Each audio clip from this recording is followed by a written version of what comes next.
Twitter Files, Part 4. The removal of Donald Trump, January 7. As the pressure builds, Twitter executives build the case for a permanent ban. On January 7, senior Twitter execs create justifications to ban Trump. Seek a change of policy for Trump alone, distinct from other political leaders. Express no concern for the free speech or democracy implications of a ban. This hashtag Twitter Files is reported with Leighton Woodhouse. For those catching up, please see Part 1, where Matt Taibbi documents how senior Twitter executives violated their own policies to prevent the spread of accurate information about Hunter Biden's laptop. Part 2, where Bari Weiss shows how senior Twitter execs created secret blacklists to de-amplify disfavored Twitter users, not just specific tweets. And Part 3, where Matt Taibbi documents how senior Twitter execs censored tweets by Trump in the run-up to the November 2020 election while regularly engaging with representatives of U.S. government law enforcement agencies.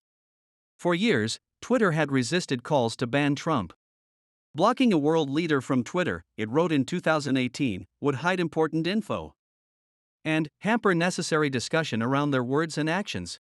But after the events of January 6, the internal and external pressure on Twitter's CEO Jack Dorsey grows. Dorsey was on vacation in French Polynesia the week of January 4 to 8, 2021. He phoned into meetings but also delegated much of the handling of the situation to senior execs Yoel Roth, Twitter's global head of trust and safety, and Vijay Agati, head of legal, policy, and trust. As context, it's important to understand that Twitter's staff and senior execs were overwhelmingly progressive. In 2018, 2020, and 2022, 96%, 98%, and 99% of Twitter staff's political donations went to Democrats. In 2017, Roth tweeted that there were actual Nazis in the White House.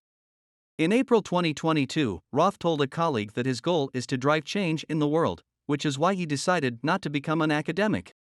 On January 7, Jack Dorsey emails employees saying Twitter needs to remain consistent in its policies, including the right of users to return to Twitter after a temporary suspension. After, Roth reassures an employee that people who care about this aren't happy with where we are.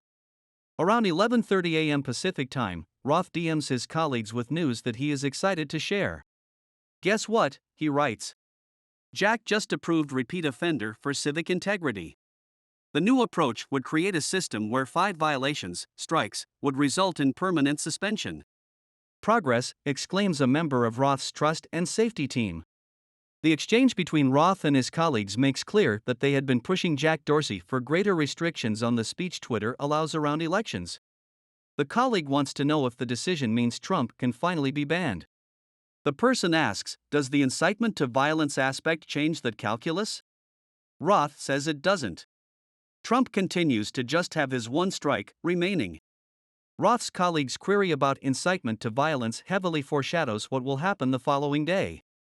On January 8, Twitter announces a permanent ban on Trump due to the risk of further incitement of violence. On J8, Twitter says its ban is based on specifically how Trump's tweets are being received and interpreted. But in 2019, Twitter said it did not attempt to determine all potential interpretations of the content or its intent.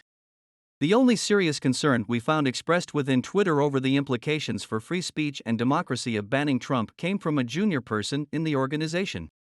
It was tucked away in a lower-level Slack channel known as Site Integrity Auto. This might be an unpopular opinion, but one-off ad hoc decisions like this that don't appear rooted in policy are a slippery slope. This now appears to be a fiat by an online platform CEO with a global presence that can gatekeep speech for the entire world. Twitter employees use the term one-off frequently in their Slack discussions. Its frequent use reveals significant employee discretion over when and whether to apply warning labels on tweets and strikes on users. Here are typical examples. Recall from hashtag Twitter Files 2 by Bari Weiss that, according to Twitter staff, we control visibility quite a bit. And we control the amplification of your content quite a bit. And normal people do not know how much we do. Twitter employees recognize the difference between their own politics and Twitter's terms of service, TOS, but they also engage in complex interpretations of content in order to stamp out prohibited tweets, as a series of exchanges over the hashtag StopThestial hashtag reveal. Roth immediately DMs a colleague to ask that they add Stop Festial and QAnon conspiracy term, Kraken to a blacklist of terms to be de-amplified. Roth's colleague objects that blacklisting Stop Festial risks de-amplifying counterspeech that validates the election. Indeed, notes Roth's colleague, a quick search of Top Stop the Steal tweets and their counterspeech. But they quickly come up with a solution: de-amplify accounts with Stop Festial in the name/profile, since those are not affiliated with counterspeech.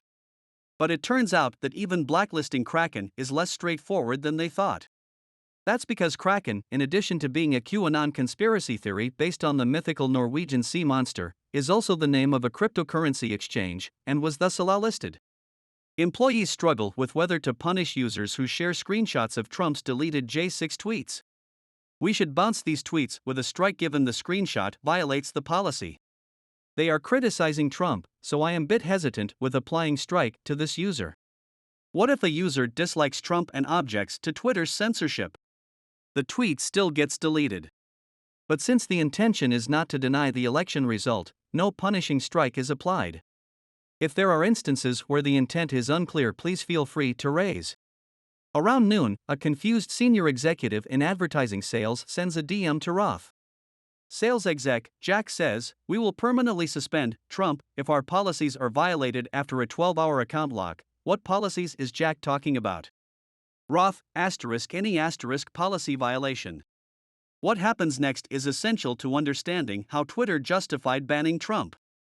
Sales exec, are we dropping the public interest policy now?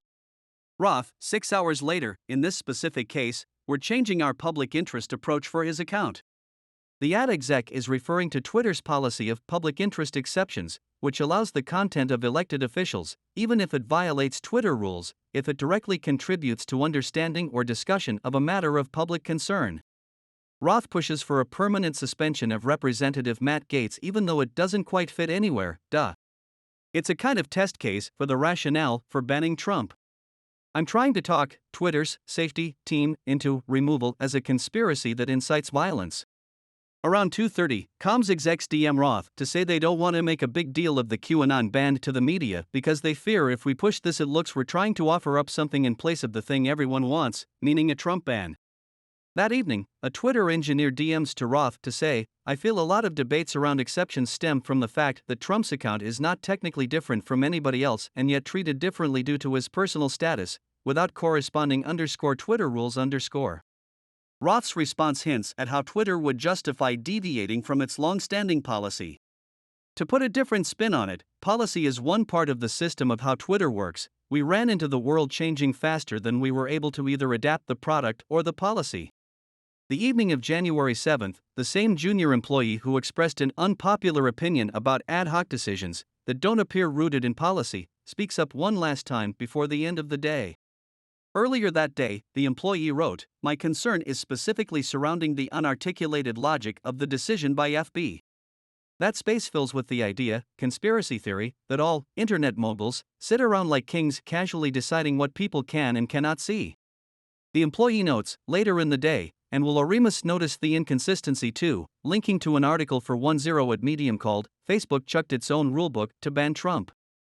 The underlying problem, writes Will Oremus, is that the dominant platforms have always been loath to own up to their subjectivity, because it highlights the extraordinary, unfettered power they wield over the global public square, and places the responsibility for that power on their own shoulders.